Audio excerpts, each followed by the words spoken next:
I am the church, you are the church, we are the church together. All who follow Jesus all around the world. Yes, we're the church together. I knew you knew that song. It's a good reminder, isn't it? All around the world today on this very lovely Sunday morning, we are all worshiping God together. Sometimes we forget that on this day, there are Christians all around the world lifting up praise to God, worshiping and praying at the same time. We are not this little single church. We are all interconnected, including Max in Pakistan and Paul in India and all the missionaries that we support through the Presbyterian, the UCC, and those beyond. And that's so small after all. So we've been talking about resiliency, and I know I said I was going to do the 4-part series, but then the more I thought about it, I couldn't just end it there. I really needed to carry on to one more week, because we're going to move out of ourselves from the individual parts, from a resilient hand to the resilient body of the church. So that's a pretty good question. What makes a church resilient? Well, how about this? What makes a church not resilient? I got some ideas. One that's cold and unwelcoming. One where people quit participating in the ministries of the church. One where people quit volunteering. One where you're not fed spiritually. One that does not recognize or utilize your gifts. One that is not growing spiritually. And one where there is a lot of dissension. Have you ever been in a church where when you walked in, the atmosphere was so thick you could cut it with a knife and you wanted to just turn around and walk out? I've actually been in churches like that. It's not fun, right? So those are things that don't make up a resilient church. Because if you have all this stuff, who wants to be a part of it? Who's going to want to keep that going? You know, 1 Peter 5:8 says, "Be alert and of sober mind. Your enemy, the devil, prowls around like a roaring lion looking for someone to devour." Now, why I want to look at that is because when you think of a lion, you think of the male lion, right? The one that's roaring. But who's doing the devouring? Who actually goes out and hunts the prey? Do you know? It's the female. It's the females. The males stay laying around roaring. They're the head of the pride. But it's the females who go out. And are they the ones doing the roaring? No. They're very strategic. Who here's ever watched Omaha Mutual and saw Marlon Perkins and you know, the History Channel, all this stuff, National Geographic, right? You watch any of that stuff. Discovery Channel, you know that the cheetahs, the panthers, the tigers, the lioness, when they go out after their prey, what do? They systematically try to bust up the herd or the flock, right? They like to scatter it out so that way they can single out the very one who looks like the easiest target, the weakest link. Should have think about that for just a minute.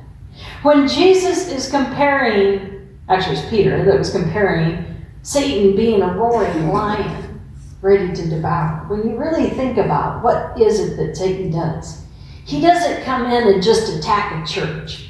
He has to scatter it first. Make it so it's not the unified body. It's a lot easier to attack a hand than it is a whole body, isn't it? Now I want you to think about cows. Do you know how cows protect themselves? When the weather gets really bad, who knows?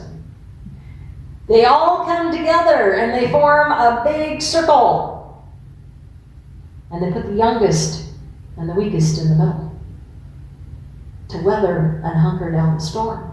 They don't scatter. when tragedy hits. Who here remembers the old Westerns? What did the settlers do? Circle the wagons at night. Why did they circle the wagons? For protection, right? There's safety in numbers. So when the shepherd, you think about sheep and you think about the flocks of the sheep. Do they come together? No, they scatter. That's why with the other animals, if they had cattle, you had the cattle ranchers back in the day. We don't talk about it much in the Bible, but they were there. They didn't have to worry about the cows because whenever there was trouble, the cows would instinctively get together and form a circle and they would be tight together. But sheep, what did the shepherd have to do? He had to form a sheep pen, right? We saw that. I showed pictures of that where it's a little stone wall with just a little bitty gate because sheep are so stupid. That they don't pay attention, and any wolf at any point in time, if that gate was unmanned, could come in and get them. Well, Jesus talks about the parable of the 99 and the one lost sheep. We focus on the one lost sheep, but what we don't pay attention to is it doesn't say that Jesus left the 99 vulnerable when there were wolves all surrounding that sheep pen. No, the sheep were safe at that point, and then he went out to go look for the lost one. He didn't leave those other 99 vulnerable. Mark 3:25 says, if a house is divided against itself, it cannot stand. How many have ever said that in your life? I say it a lot because there's so truth to that meaning. In your own family, if there's bickering and fighting in your family, the house together will not stand. You have to be unified against those storms, against the enemy attack. I love what the New Living Translation says. This is similar. A family splintered by feuding will fall apart. That is so true. So the things that fracture a congregation. I'm thinking, go back to history. Think about the people who maybe used to be here that aren't now. Was it nasty things that were said? Maybe it was a false perception of what happened or what was said. Maybe they thought they heard something and that's not what was said. Or they thought something was done and that wasn't really the truth. Excluding someone from a project or something, a ministry. A person's talents never being tapped into, so they just felt dead inside. Or not feeling like a part of the family. Or maybe it's a fight over control. When I say these words, these are every church in all of not just America, but around the world. These are the things that fracture congregations. So how do you become the resilient community? The church. I had to laugh. I was driving down the street in New York, and the Church of Christ, which is the college church, had this big sign up. It was marriage advice. Just be nice to one another. I thought to myself, really, we have really reduced it so bad down to that we just have to, yes, we have to be nice to each other, and it's something simple. But we don't expect much out of each other, do we? We had a whole campaign of just be kind lately. There was all these conferences to go on being kind and what kindness was. And I thought, didn't we learn that in kindergarten? Wasn't that like one of the first fundamental things that you learn in preschool? Was just be nice and just be kind. And yes, will we forget it? If we don't expect more out of people, are we going to get more? I don't think so. I think we're living in a time where we just keep lowering that bar down so low that we've reduced it down to just be nice. But it's good advice. So what if everyone picked, and this is my thought, what if everyone here today picked just one person out of the congregation and every week picked somebody different? That you came up either here in church, or if they weren't in church, you gave them a call, or you sent them a note, or an email, or a text, and you just said one nice thing about them. Think about that. How would you feel if all of a sudden somebody came up, and I don't mean just I like your hair, or I like that outfit. I mean, say something nice about them. So I'm thinking about Mike. How many people come up to Mike and say, you know what? You are so meticulous with the numbers. We really appreciate what you do for treasury. Or what about the stuff that's being served over the fellowship hall? Wow, that is so awesome. I know you had to get up early to make this, or you had to take time out of your night last night to do it and bring it. That was wonderful. It gives us a chance for fellowship. Think about that. Think if you could just give one good compliment to somebody every week, different somebody, what would that do to their morale, but to their whole feeling about being a part of this body? It says resilient people immediately look at the problem and say, what's the solution to that? What is it trying to teach me? I gotta admit, I'm pretty much this slide right here. That's why I put that in there. I'm not a control freak. I look at everything as a challenge. And then, what can I learn from it, but how can we solve it? What can we do? Sometimes there isn't any way to solve it, but it still gets the wheels to turn. I thought this was a pretty powerful slide, and this is why I put it in here, because I think most of the churches are at this point. Resiliency is accepting your new reality, even if it's less good than the one you had before.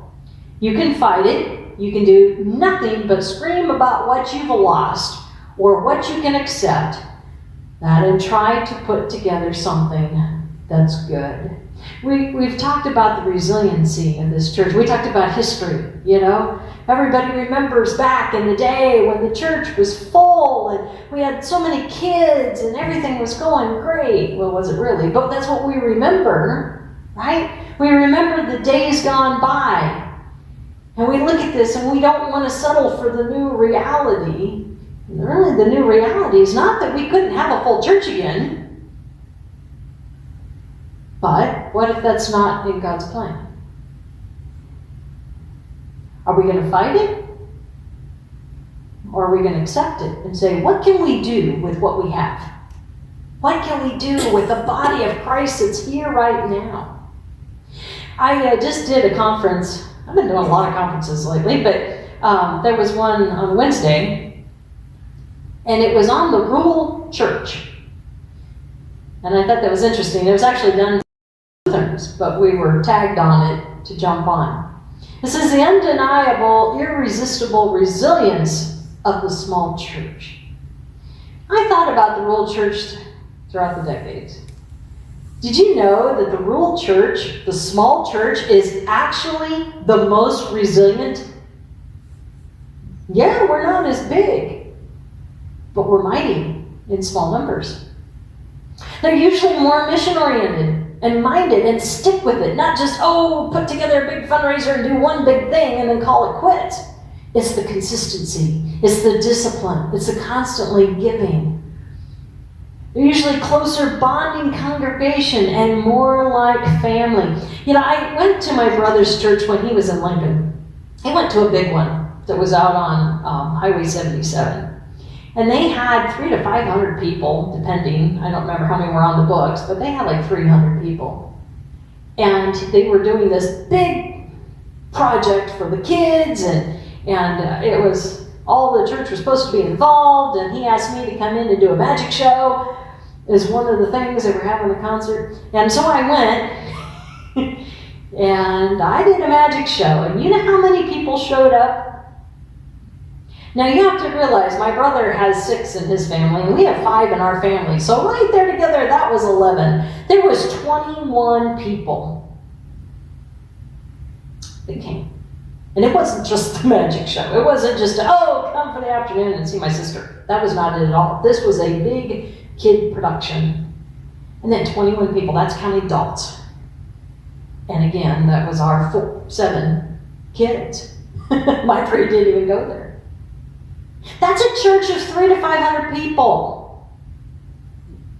And my brother and his wife were lamenting about the fact that, That's pretty much the way it goes. Out of that huge congregation, there was 4 people that would volunteer for pretty much everything. So see, numbers are not where it's at, right? It's in the vitality. It's in, you get the smaller numbers and they realize that what? They have to stick together or there'll be no church, right? Also with rural churches, they have traditional roots that go back from generations. Why do most people go to this church? Because their parents went to this church, their grandparents went to that church, their great-grandparents might have gone to that church, depending on how long you've lived in the area. So there's the sentimental value too. They will fight to keep the church open more than a big mega church will. A closer belief and a value system, I think. And volunteering is not an option, is it? Because if you all just decided, nope, not going to do it, nobody's going to do it, right? You can't look around at the other 200 and say, well, it's your turn. And you have a better pulse on the surrounding community. That's why the missions are so vital and important and our ministries are so important. Because you know what's going on with your neighbors and the school. So a journey towards resilient faith. I thought about this when we were talking about the joy and resiliency last week. I mentioned about the tree and the roots, and if it's being watered, you know, how it's only the dead branches that break. And I thought about the image, and I didn't talk about it last week, but John's here. We had a huge, huge oak tree, right? That was there on the south side of the house. The thing was massive. And ever since we moved into that house in Dunbar, we didn't have much of a well. I mean, we could only run water for just, I don't know, about an hour or so, and then we were pumping sand. And we've been there for, I don't know, like 12 years or so.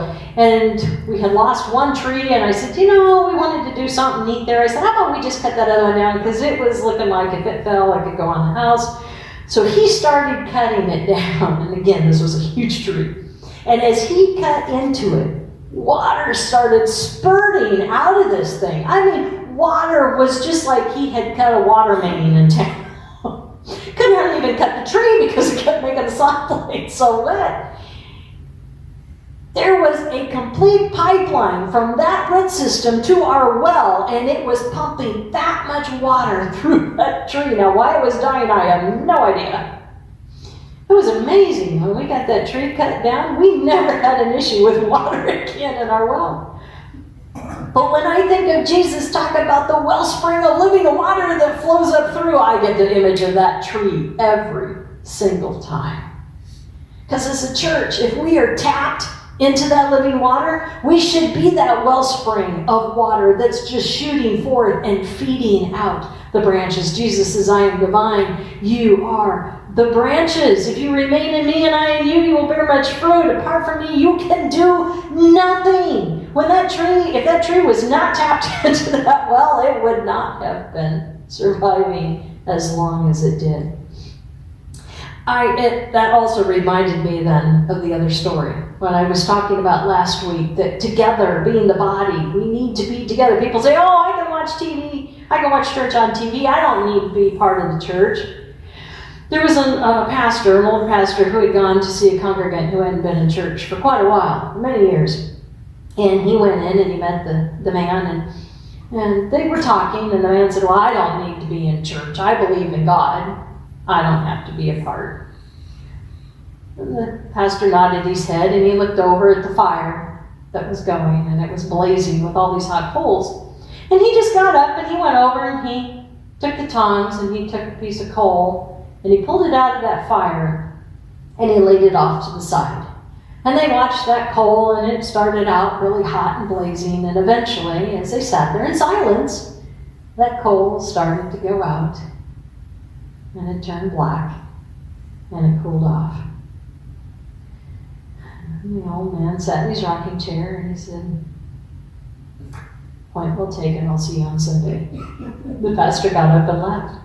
See, we can say that we can sit at home and we can even watch this service on TV at home. But when you're not connected, that would be like amputating a member of the body. When you are not in that flame of that fire, constantly feeding each other and building each other up and protecting one another, what happens by yourself? The fire eventually goes out. Resilience is all about being able to overcome the unexpected. Sustainability is about survival. The goal of resilience is to thrive. And that's what this church should be all about. It doesn't matter how many people are here. That doesn't matter the numbers. It's all about allowing the Spirit to move in and through us, to guide us however He is moving. Maybe He wants this church to grow. And I keep saying that. We are now in a new age where more and more people are having questions. And they're wondering, and they're looking for answers. And they're feeling a hunger stirred up in them that they never felt before. It's kind of like when you eat nothing but junk food, and then your body actually eats some good food, and it starts craving that. You cannot survive and be your best potential on just junk food. You need to be fed the good food, and that's what church is for.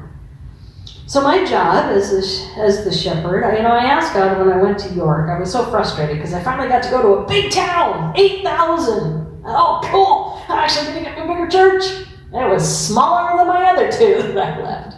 And it didn't matter how hard I tried to grow that church. It was a toxic church. It was not going to grow. It was not a resilient church. And God told me, He said, I didn't call you here to grow the church.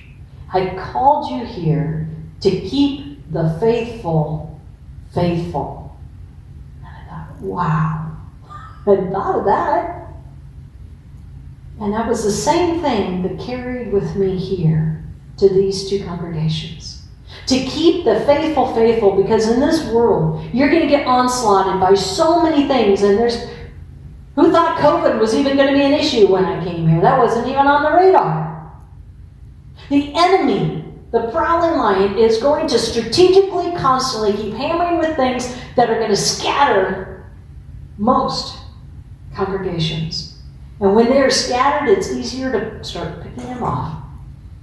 But if we, as the rule, the smaller church, hunker down like those cows and form that tight bond, if we circle the wagons to protect one another, we're going to withstand that storm.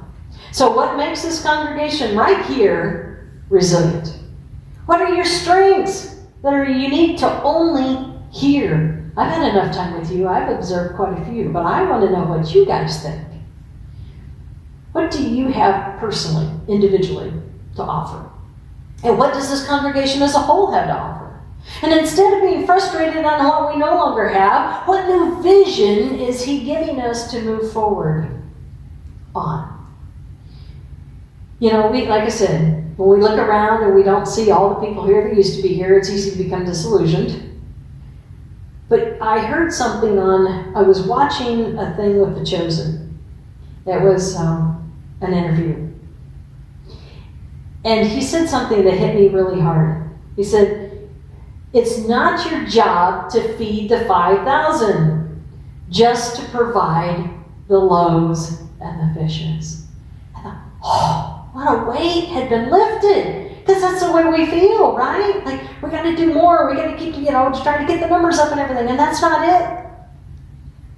It wasn't that little boy's job to feed everybody that was there. It was just to offer what he had, so that way Jesus could feed them. A resilient church is a humble church. One who doesn't put its focus on attracting the 5,000 or even the 500, but on providing the loaves and fishes, the food, the sustenance. God provides the bread from heaven and multiplies it, and God provides the living water. So my question is to you, how many, especially with this last series, I have heard so much wonderful feedback, because it's hitting everybody right where they're at. And even in my workshop that I said, I had people from all over the world, and I was the only pastor in it. Since I was putting up my URLs on the chat thing, I had people going and looking at the messages because they were needing that hope, because they were in times of despair. Are you sharing that? I put these up on YouTube. I put them up on Facebook. Like it and share it so others can hear it, because you know that there are so many that are struggling in this time. with that on the loaves and fish. Did you know that Jesus taught for 3 days? That was not a one-day thing. So they probably brought food with them, but they didn't know he was going to talk for 3 days. The food ran out.